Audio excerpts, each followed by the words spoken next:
Christian fellowship kada kayo amin. Iti ayan niya ako Diyos, dumanong kada kayo kaksa.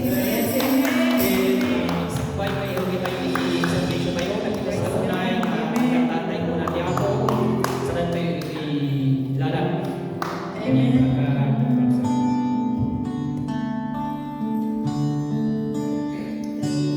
Let your presence fill this place. Let your presence fill our heart. In your presence, you're right. To you, a sacrifice of praise.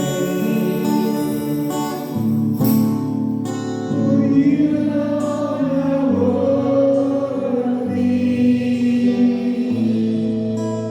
You alone are holy. You deserve the glory.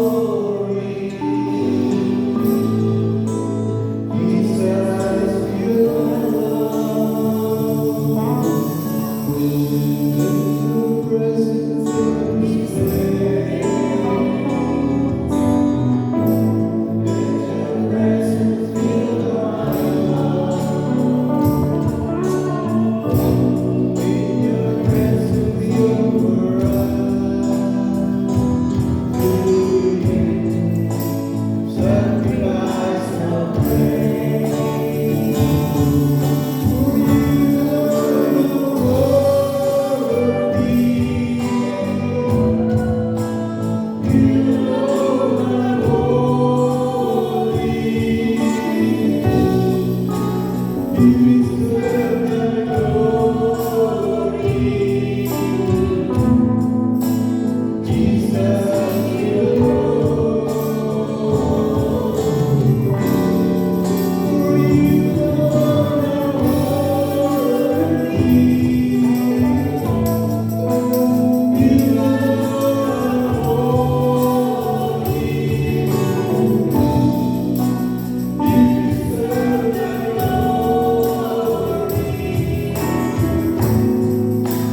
Jesus, you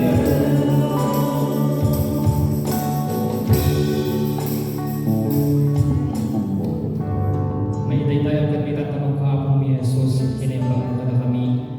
Sikalang ako tiratingan mi ako mi daydayaw. Yamyaman kami unay ako iti kanito ipay kada kami tapno mo. Idaydayaw ko nakamanin ako. Wala ti amin ako, dawadan ti ipanangdalos mo iti biyag mi. Sukimaten ako, ti paset iti saktong galmay sa kada kami ako. Tapos patay alin pa na dita imanang mo ako itang kanito. Kaya mi ako idato ken ka dati yung servisyo mi. Ibarakan ka ako dawadan mi iti panagikasdam. Amin nakaset ako iti programa ako ibarakan ka dawadan mi. Kasi ka ako iti mangindalan sa tumanmay sa ako. Kaya hangin na yung ibadan na ako masakit nagiti yung biguyan kinaya ako servisyo mi ako. Kaya mura nagiti imagulong iti dati ako servisyo. Inbitaran mi ako ni Santong Espiritu. Kaumay ka na kami ako. Kapsiya kalayan ako, imiday-day ako sa kakalito. Ngimyaman kami unay, inainbag mo kada kami. Si kalayan ako, ipagpangdanan mi, ipamadayaw. Panakitan na ng ako. Ito yung Diyos na minaw-tawanan. Tinagan na kami Jesus. Amen. Diyan po na marulan ka kapsat at no, itayo imiday-day niya ako. Diyos inikat-kata, init na tayo ni Brother.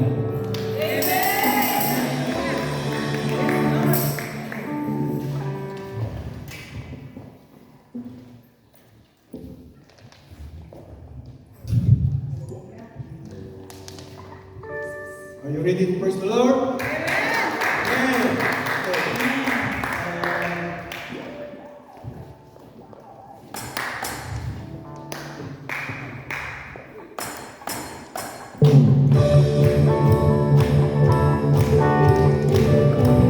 With your hand.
surrender everything. We give it to the Lord. Everything. Yes. Yes, Lord.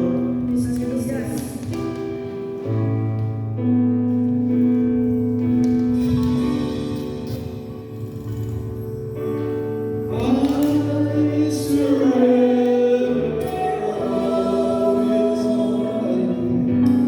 I surrender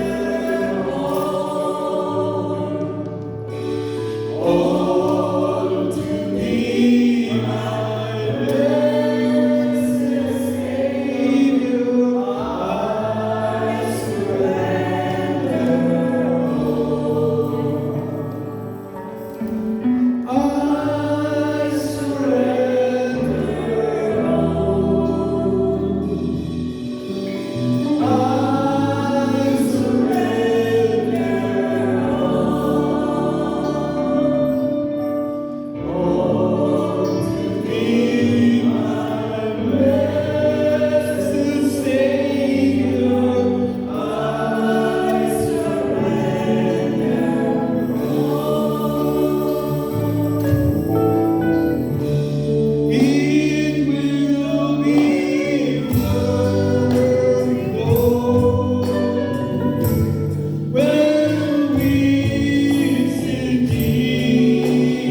not yet finished. Amen? Let's pray. Wonderful Jesus, we bless you and thank you for this another opportunity that your word will be shared. I-bless mo ang bawat puso, ang bawat isa na makarinig sa iyong salita. Amen. Naway, kumilos ka, pagpalain mo ang bawat isa, palakasin mo yung mga nanghihina, magkaroon sana ng salvation, yung mga nangangailangan ng salvation, magamot yung mga nangangailangan ng kagamutan, magkaroon ng kapayapaan yung mga nangangailangan ng kapayapaan, provision sa mga nangangailangan ng mga pang-araw-araw na pangangailangan, provide their needs, O God. Thank you, Lord, that the God we are serving is a living God. Siya ay nakikinig dahil ang prinsipyo ay when you pray, God answers. Sana ma-meet ang lahat ng pangangailangan. Bless mo ang iyong salita at ang iyong tagapagsalita. Ito ang aming dalangin sa pangalan ni Jesus. Amen. Amen. Bakit kaya pinayagan ni Jesus na yung mga alagad ay magkaroon sila ng karanasan? Bakit hindi niya basta hininto o minagic? Bakit inalaw niya yung mga alagad? Dito, kung maalala po natin, when we still remember the message about why God allowing problems or storms, difficulties or trouble that comes along in our lives. Gusto ko pong idugtog doon sa message ni Sister Jo. Sabi niya, pinapayagan ng Diyos, kung maalala nyo, pinapayagan ng Diyos na magkaroon tayo ng darating yung mga bagyo sa buhay para ano? To reveal thank you. To reveal ourselves. Para maipakita yung ugali natin or our character in terms of facing up troubles. Amen? So, sa dami-dami ng pakikinig sa mga Bible study, doon sa Dorking discussion, I think Sister Hanelet mentioned that why? Nung lumapit sa Aaron at Moses, ito ang mensahe ng Diyos. Sasabihin namin sa iyo, kailangan pakawalan mo na yung mga Israelitas mula sa iyong mga kamay, ganon. Nagreklamo, dinala nila yung message kay Paraon. Ilukanwin na natin kasi Paro, parang malayo na si Paraon, haring Paraon. Pero nung lalambot ang puso ni Paraon, sabi ni Lord, patitigasin ko ang puso niya. Nakakapag ano, no? Parang puzzle. Kung saan may suffering, doon naman ang eksena ang Diyos na mayroon siyang even Job, diba? Humingi yung si Satan ng permit sa kanya. So in other word, may idea si Lord sa lahat ng mga nangyayari buhay. So amen. Meron siyang idea. Hindi po pwede. Kunyari natutulog, pero gising yun. Pinapabayaan niya ang mga alagad na they will be in trouble. Para maano yung ugali nila. Lord, we will drown. Malgib tayon. Malmes tayon. Riingin. Maganda yung ugali ng mga alagad doon dahil ang ginawa nila, ginising nila si Lord. Amen? When trials comes, how is our attitude? Ang mensahe, direct to the point, ay ganito. Ito na lang ang kaya kong abutin dahil gusto kong isunod sa ating mga discussion. Kasi si Kuya Ben, ako rin, dumadaan sa mga physical affliction, may pinagdadaanan. Bakit? At bakit? Okay? So, Ito, Tagalogin ko yung aking tema. Binago, pinalakas ng kaguluhan o problema. Napalakas dahil sa problema. Okay, sa English kasi, transformed by troubles. Wow. Transformed, binago by troubles or trials. Okay, pag sinabi natin troubles, ando na lahat, difficulties, trials, pain, etc., etc. Okay. So, ang 2 Corinthians chapter 4, verse 17, sinabi dito, for our light, Tagalogin ko, ang bahagya at panandali ang kapighatian. Yung kapighatian dito yung trouble. Kapighatiang dinaranas ko ngayon ay magbubunga ng kaligayahang walang hanggan.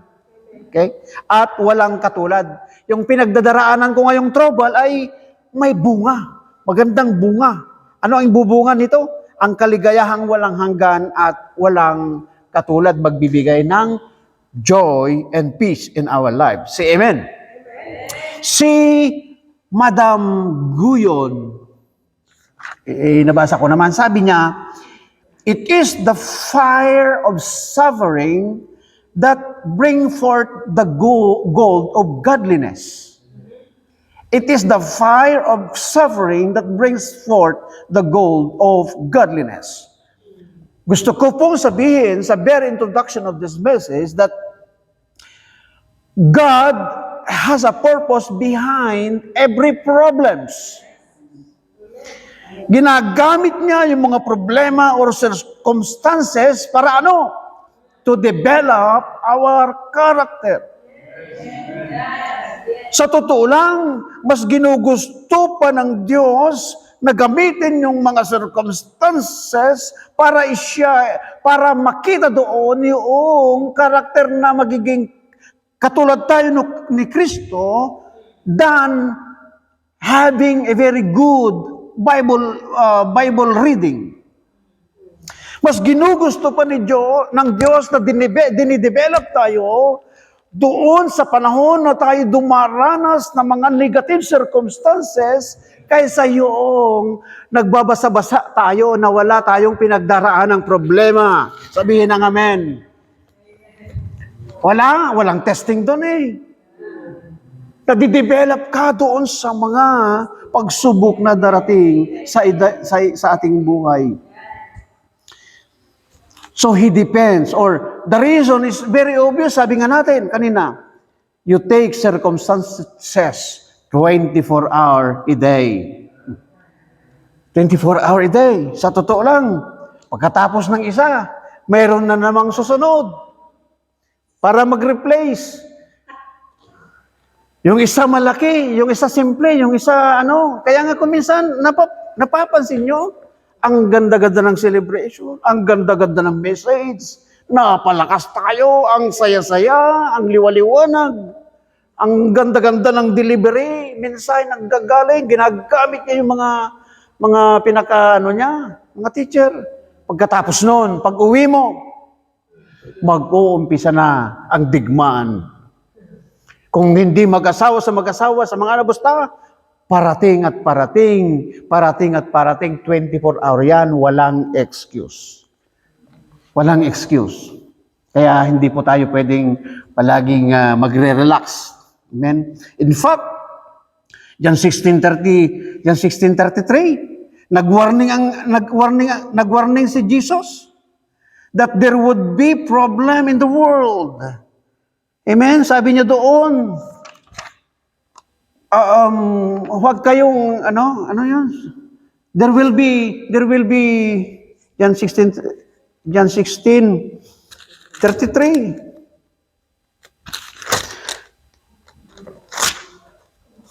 Sabi niya dito, sinabi ko ito upang kayo'y magkaroon ng kapayapaan. Magkaroon kayo ng peace, there shall be peace. Pakikipag-isa sa akin. Bakit? Mayroong kayong kapighatian. In English, sabi niya doon, there will be trouble. But nay, or hold on, there shall be peace that comes from me because napagtagumpayan ko na. Napagtagumpayan na ng ating Panginoon. So, sinasabi natin kanina, life is a series of problem. Actually, bakit kaya, ang tanong dito, bakit pinapayagan ng Diyos ang mga circumstances na ito, mga kaibigan? Because si Pablo, sinabi niya doon, nagbigay siya ng assurance sa atin, don't be bewildered and surprised. 1 Peter 4:12, mga minamahal, huwag ninyong pagtakhan, huwag kayong ma-surprise. Huwag kayong ma-surprise.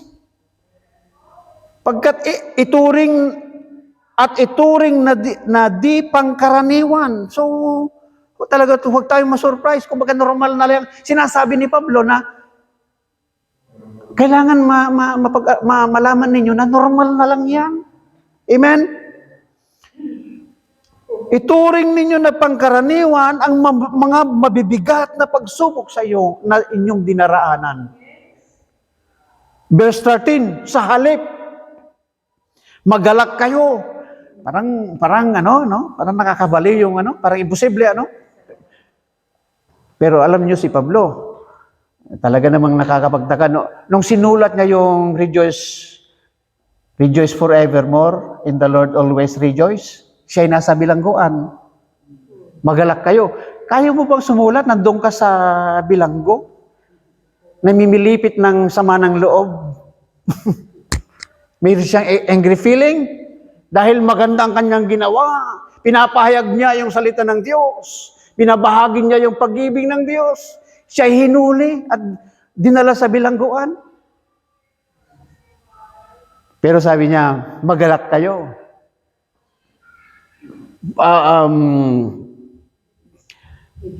Rejoice forevermore.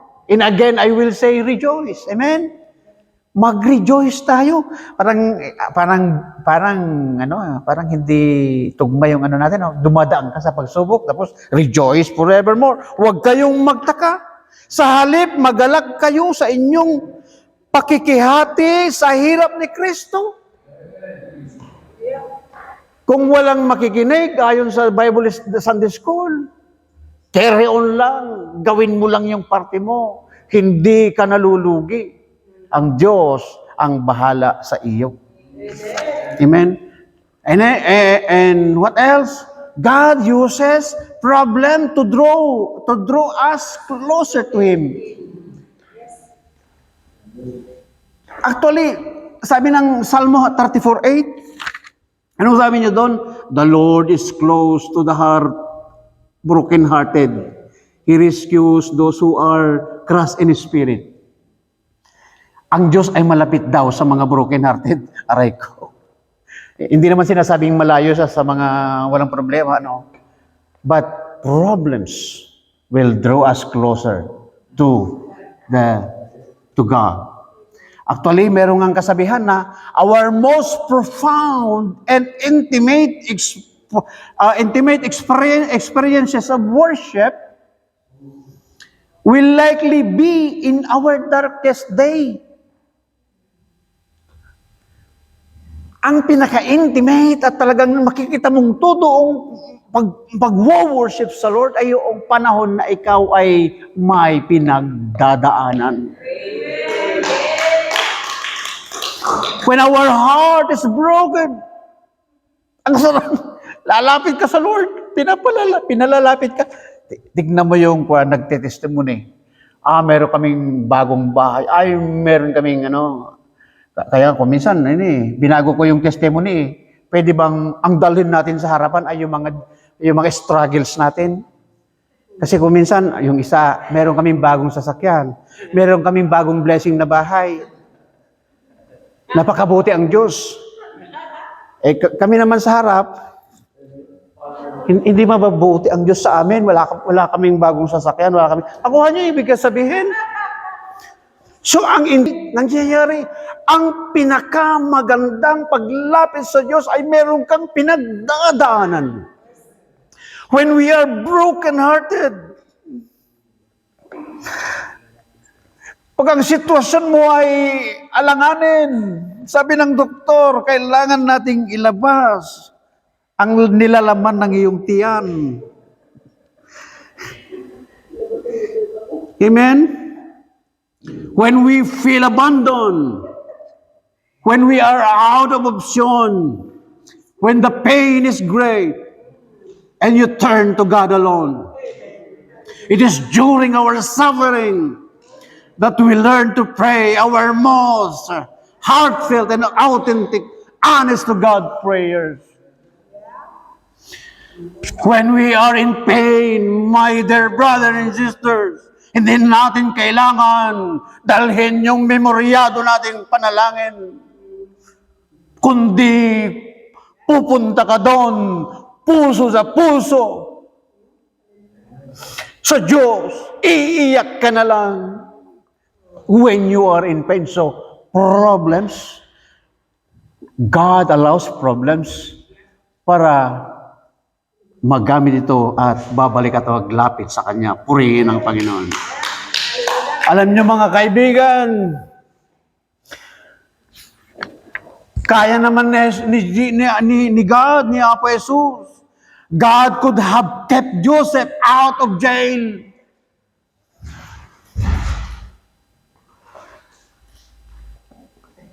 God could have kept Daniel out of lion's den. Kaya naman yun eh.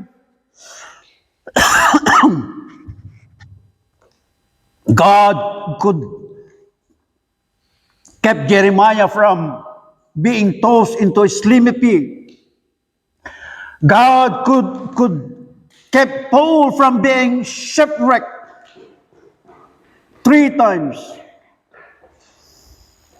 God could kept the 3 heaviest young men from being thrown in the blazing furnace. Kaya naman lahat na yon. Bakit pinapayagan niya?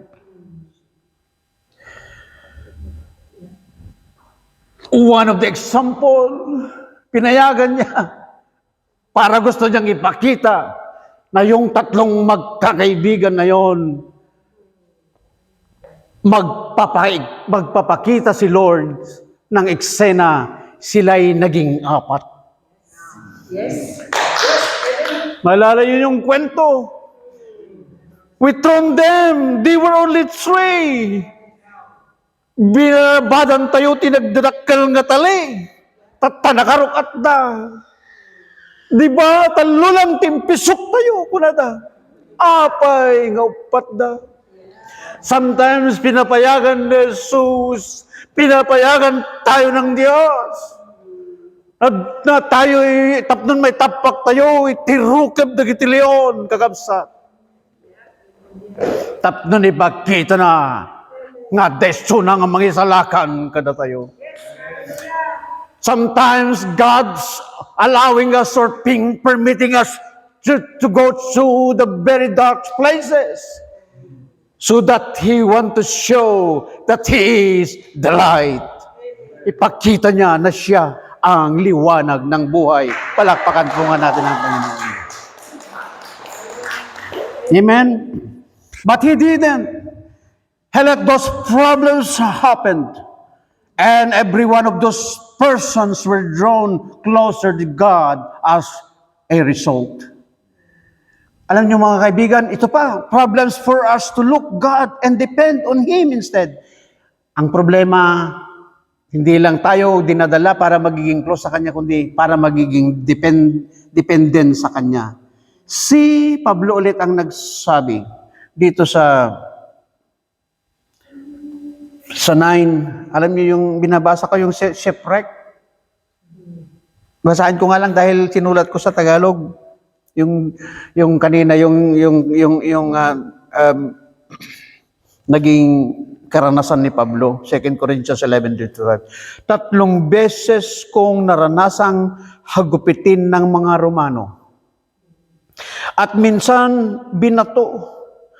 3 beses kong maranasang mawasak ang barkong sinasakyan. At minsay, maghapot magdamag akong lulutang-lutang sa dagat. Ag-asim day takabsat ng karanasan ni Pablo sa dahil lamang sa kanyang passion to bring the good news, to bring and share the love of God to the lost people. Then, si Pablo ulit ang nagsabi, tingnan nyo, nag-testify, sabi niya, we felt we were doomed and die, and how powerless. So, dito, ina-admit ni Pablo na siya ay walang lakas, powerless. And we were to help ourselves, but that was good. Sabi niya, was good. For then, we put everything into hands of God, who alone could save us. Pinapakita ang mga problema na hindi natin pwedeng kontrolin. Wala ka nang magawa. Wala kang magawa kundi ito'y magpapakita o maire-reveal ang Lord ang kanyang karakter. That God can do what is impossible to men. Purihin ang ating Panginoon. So, you will never know. And sabi nga natin, sakalang natin malalaman na ang Diyos ay nandyan hanggang hindi natin tinawag. So, focusing on the main subject, we need to understand Romans 8:29 or 28 and 29. Ano yung ang sabi doon? We know that God causes everything to work together for good of those who love God and are called according to His purpose for them, for God. 29, according to His purpose, for God knew His people in advance and He chose them to become like His Son. Okay.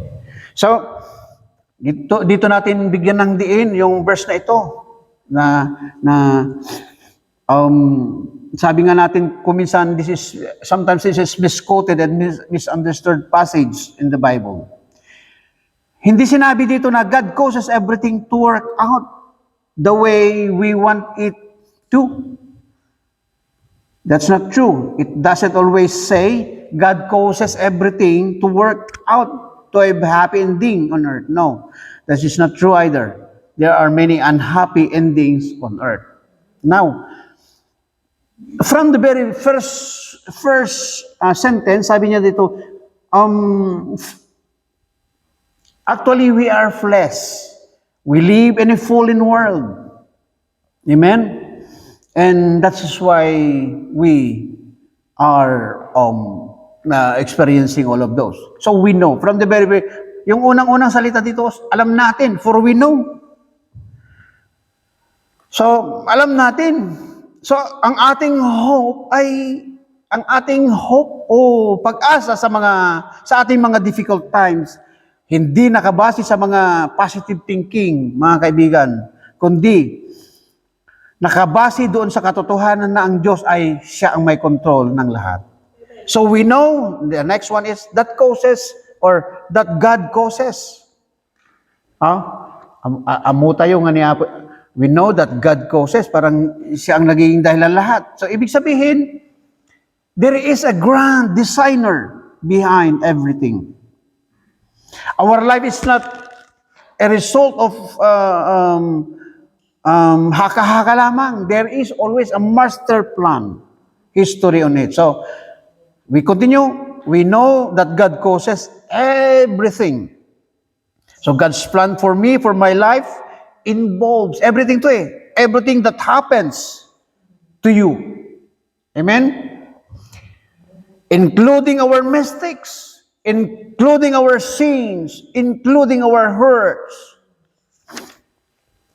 including our illnesses, including our disasters. Some may experience divorce.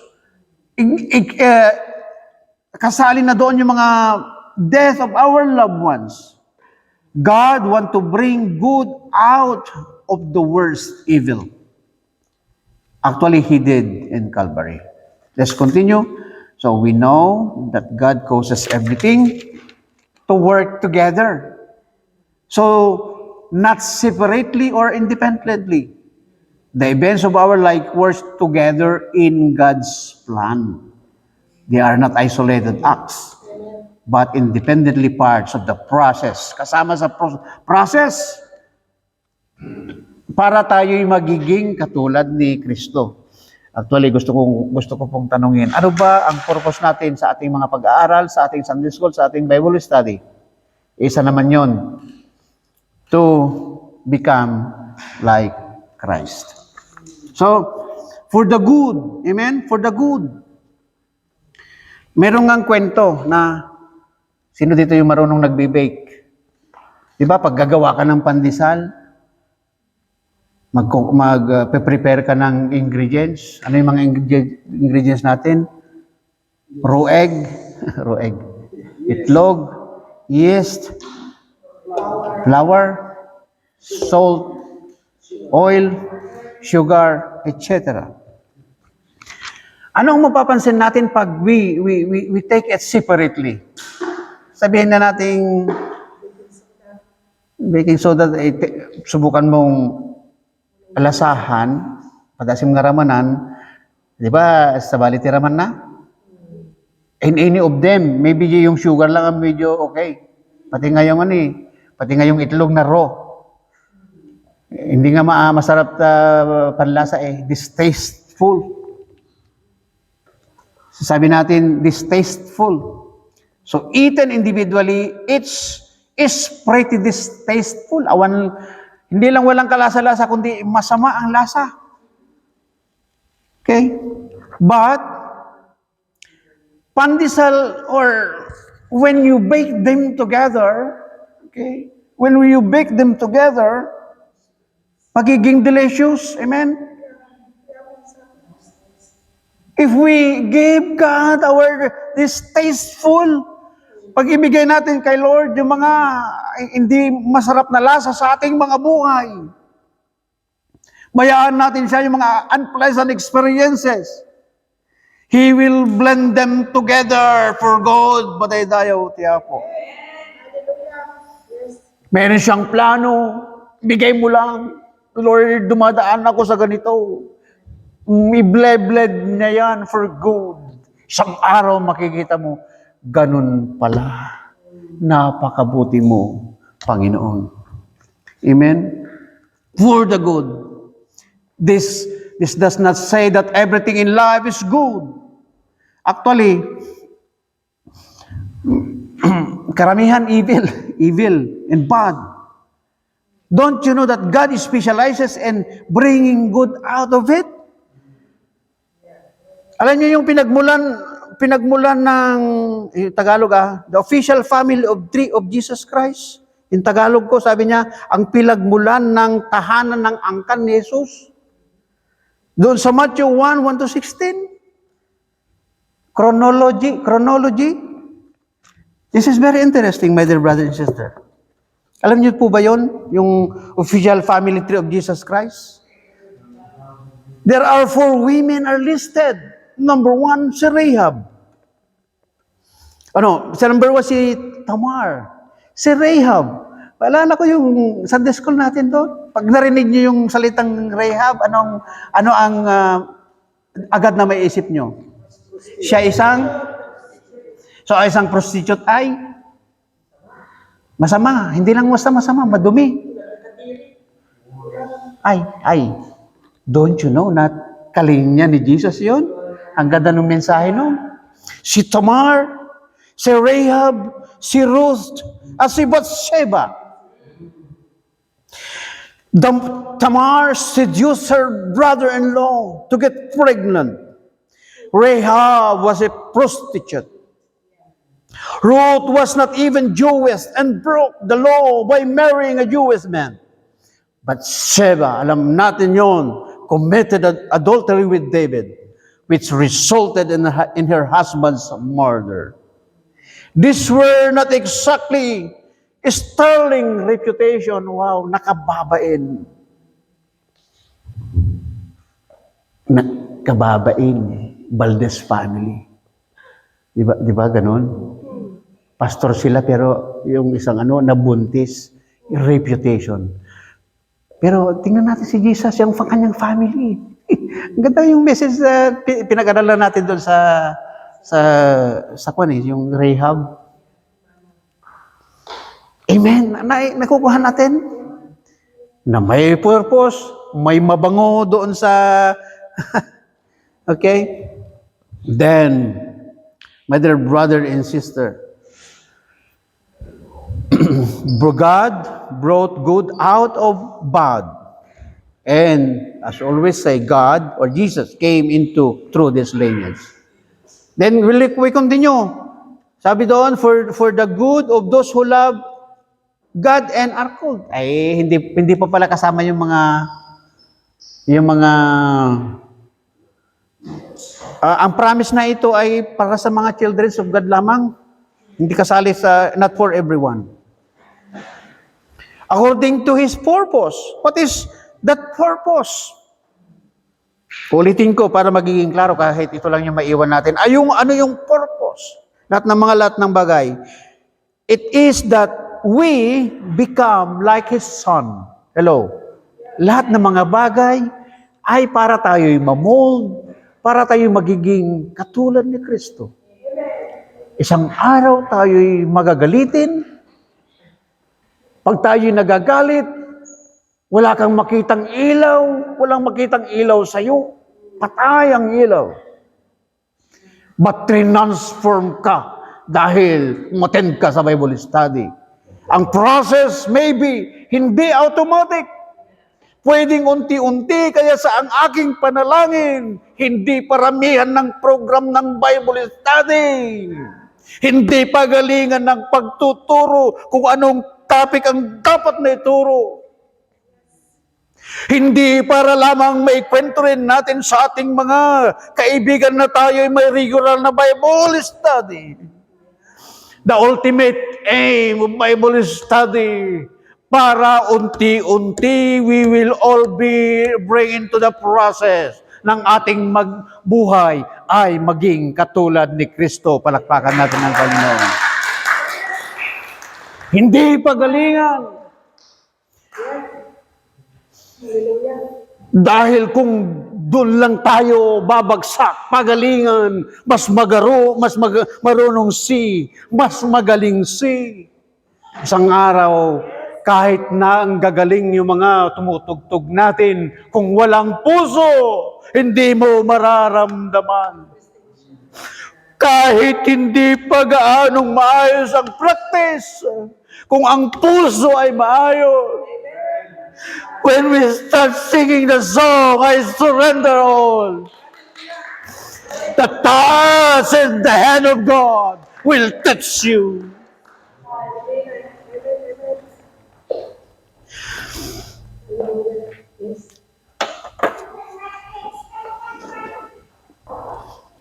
Diyan po ba kayo? The ultimate goal, why do we do everything, is to be like Christ. And we are called to worship Him, not awanan sa bali. We thank you for the heart. Sa mga magagaling, magturo, i-share nyo. Then we will be producing a player. Hindi lang basta player, kundi a worshiper.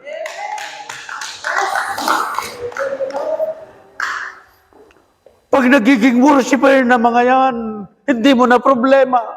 Anak, pupunta na tayo. Anak, intayo, namunto na yung pilipilitin ito. But the Lord will going to touch them. And the Holy Spirit will going to remind them.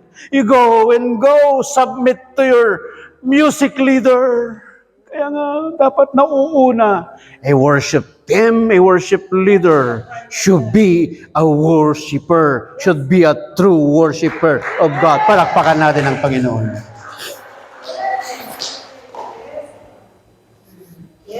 Uulitin natin, the ultimate goal Our purpose why we are doing everything is to become like Son. Pananalita, yung galit medyo nabawasan, manganganinag ating ilawan. Saan man tayo, may nag-aaway, ikay nag-intercede, mga kapatid, tama na yan. Magmahalan tayo. Ang iyong ilawan ay paano kung kinampihan mo na yung isa? Inikamti batutan na pang-uri mo. Namatay yung ating ilawan. We are called to be the light of the world and the salt of the earth. Patapos na tayo, ano ba ang purpose? How do we respond? Okay? Actually, ang mga problemang ito ay to build Christ-like character para mapalabas yung parang jewelry. How do we shape? Paano tayo ma-shape, ma-mold doon sa kagustuhan ng Diyos? Dinadala o gumagamit ang Diyos ng martilyo. Ang martilyo na ito ay sila yung mga adversity.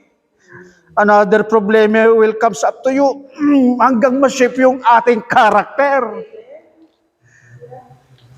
Imbes na magagalit ka, hindi na. Oh. Kalma. Meron ng kalma. Thank you for the message of kalma. Palapakan natin ang Panginoon. Ang ating mga mensahe ay they are connecting each other. It's the message of God. Okay? Ngayon, kung ayaw mong mo kaya timakopit, itimartilyo, ang Diyos ay gagamit ng maso.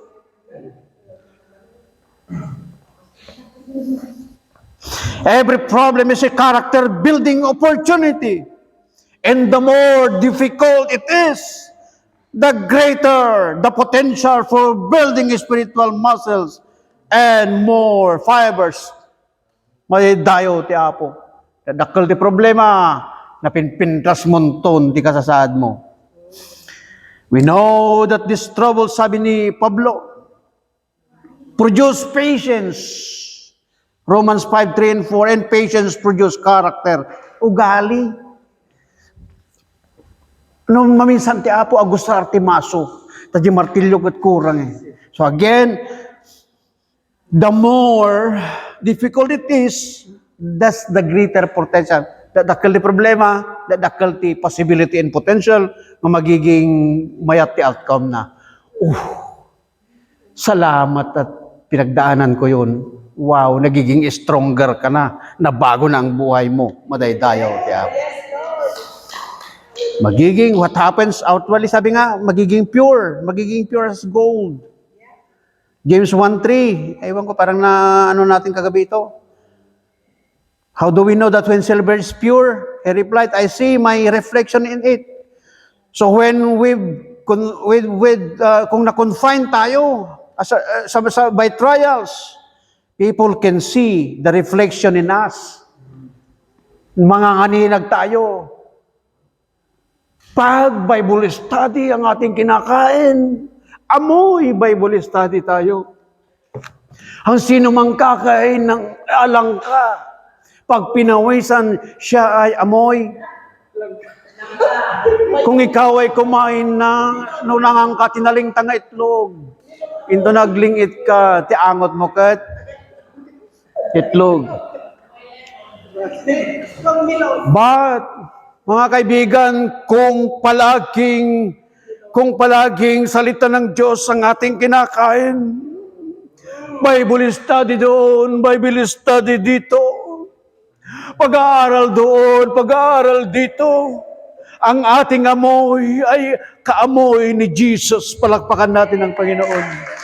Magsasalita tayo katulad ni Jesus. Mag-act tayo katulad ni Jesus, purihin ang Panginoon. So how do we respond? There are only three things. Kasi maraming nagre-respond, sabi nga natin kanina, yung product ay hindi automatic.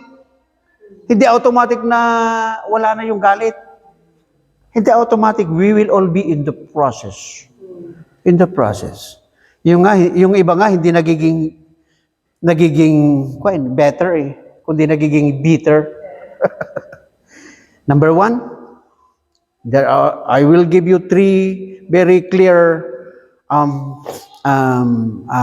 panglunas sa ating problema. Remember that God's plan is good. God knows what is best for you and for our interest. Jeremiah, alam na natin yon. The plans I have for you is good.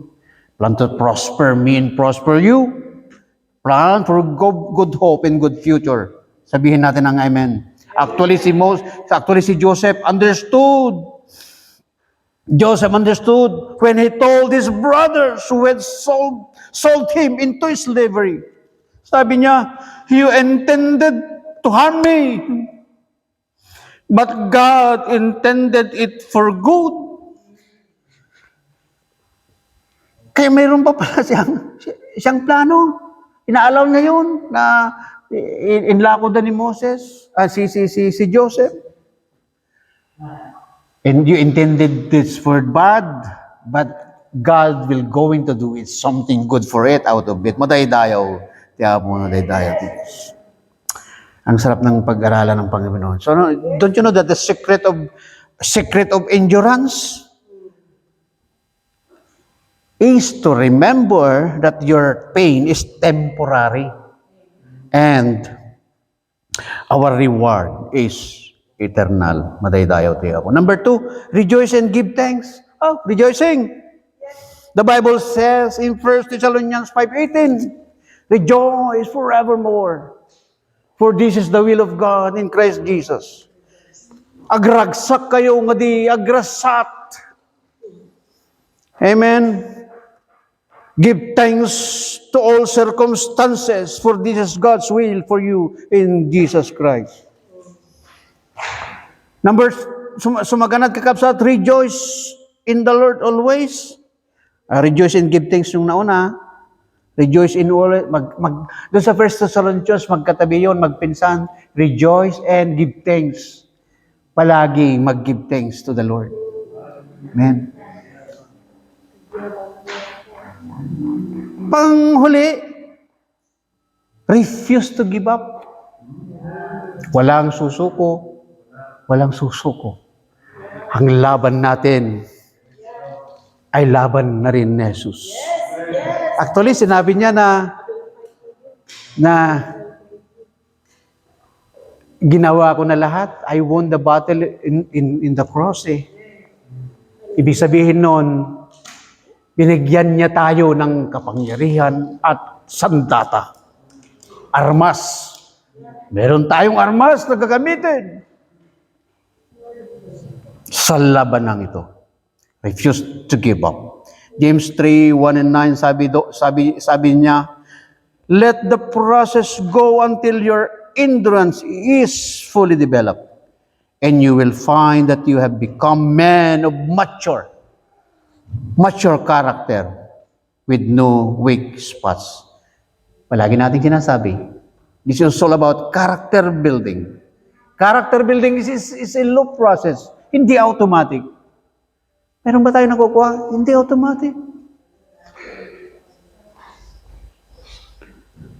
Amen? May mga taong gusto nilang mag-avoid at gusto nilang mag-shortcut. Hindi. Dadaan at dadaan ka sa mga difficulties in life.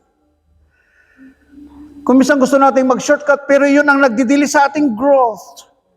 And sometimes we actually end up with the worst kind of pain, the worst type of, accompanies in denial and abundance. Madaydayaw ti Apo, madaydayaw. To end this, question. Ayan na tayo tatta. Are we facing troubles right now? Ano man yung mga difficulty na pinagdadaanan natin ngayon? Katulad sinabi ko kanina, pagkatapos ng isa, meron na naman. Walang katapusan. Yung iba medyo siguro mas maliit lang, pero yung pastor, meron kaming pinagdadaanan. Bagyo, signal number 5. Naintindihan na ni Pastor kung gaano kabigat yun. Huwag kang mag-alala. Kung ikaw yun, mga kapatid, meron kang pinagdadaanan, ang bagyo, huho pa rin yun. Kung ang pakiramdam mo ay para kang sanga, nakaslakala sanga nga na set up, ikam lang ti panawen na ni Apo, ti mangted, iti survival mo. The Lord is about to give you restoration. He want to restore you. Gusto niyang ibalik yung dati mong sigla sa pananampalataya. Kung meron ka mang pinagdadaanan, namatay ang iyong loved ones, lahat-lahat ang hirap, may purpose ang Diyos. He will going to blend it up together. Paghalu-haluin niya yung inyong mga mapapait, hindi maayos sa pang-amoy ng mga karanasan, circumstances sa buhay.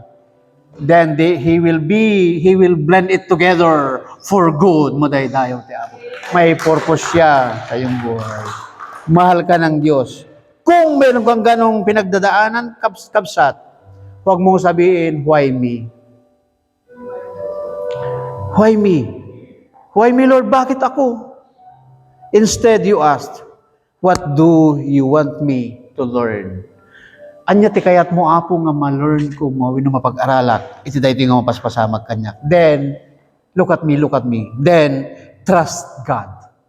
You get it? You get the steps? Do not say, why me? And you want to avoid. But you ask the Lord, what do you want me to learn from it? Then start to trust God. And keep doing what is right.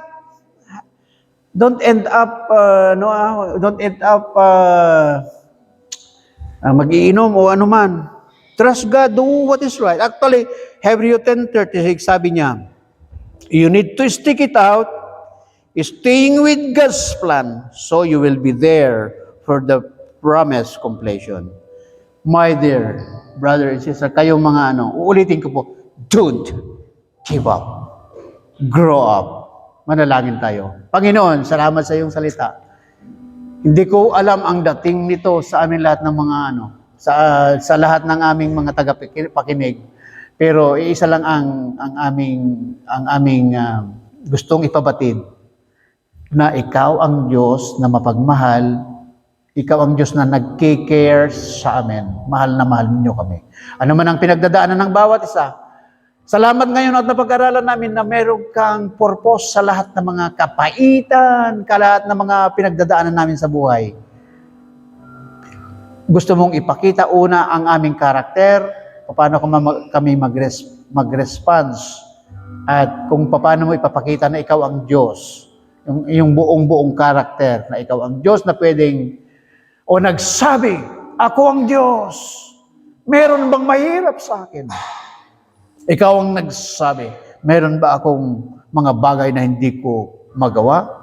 Ako ang Diyos na lumikha ng langit at lupa.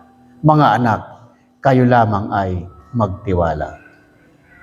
Ang Diyos ay sumain nyo nawa ang pagpapala ng Ama, ng Anak at Espiritu Santo. Ito ang aming dalangin sa pangalan ni Jesus. Amen and amen. God bless you. Happy Sunday. See you next time. We love you all. Bye-bye.